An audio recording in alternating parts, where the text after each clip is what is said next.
अब हमारे पास क्वेश्चन है कि कितने टर्म्स चाहिए इस जीपी में जिससे हम लोगों को सम मिल जाए 120। मतलब ये एक टर्म, दो टर्म, तीन टर्म, कितने टर्म को हम लोग जोड़ें कि सम कितना आ जाए 120। तो जीपी हमारे पास क्या दिया हुआ है, जीपी है 3, फिर 3 का स्क्वायर, फिर 3 का क्यूब, फिर 3 की पावर 4, ऐसे ही बढ़ते जाएगा।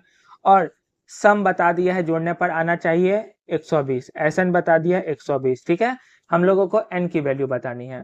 तो और क्या क्या इन्फॉर्मेशन है हमारे पास, फर्स्ट टर्म तो 3 है, common ratio second term upon first term, मतलब 3 का स्क्वायर अपॉन 3, तो ये एक कट गया पावर तो आ गया 3, कॉमन रेशियो 3 हो गया जो कि 1 से बड़ा है। तो एसएन का फॉर्मूला हम लोग लगाएंगे, कौन सा एसएन वाला में फॉर्मूला लगाएंगे, ए 1 से बड़ा वैल्यू होता है तो आर की power N minus one upon R minus one equal to 120। जब आर की वैल्यू 1 से बड़ी होती है तो ये फॉर्मूला हम लोग अप्लाई करते हैं। तो ए के जगह हम लोगों को तो 3 मालूम है, आर के जगह भी 3 मालूम है, उसकी power N minus one upon 3 minus one equal to 120। तो ये हो गया 3 की power N minus one upon 2 equal to 120। तो यहाँ से मैं 3 और फिर 3 की पावर n माइनस वन लिख दिया, 2 को क्रॉस मल्टीप्लाई कर दिया तो 240 हो गया। अब ये 3 मल्टीप्लाई में मैं डिवाइड में ले जा रहा हूँ, तो डिवाइड में ले जाएंगे तो 240 अपॉन में 3, 3 अठे 24, तो 80 बार में हो गया। ठीक है, ये एक बार में 80 बार में।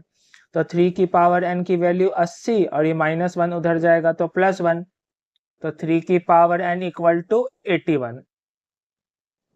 अब 3 की पावर n इक्वल टू, इसको हम लोग 3 की पावर कुछ लिख सकते हैं क्या, 3 9 27 81, 3 की पावर 4 लिख सकते हैं।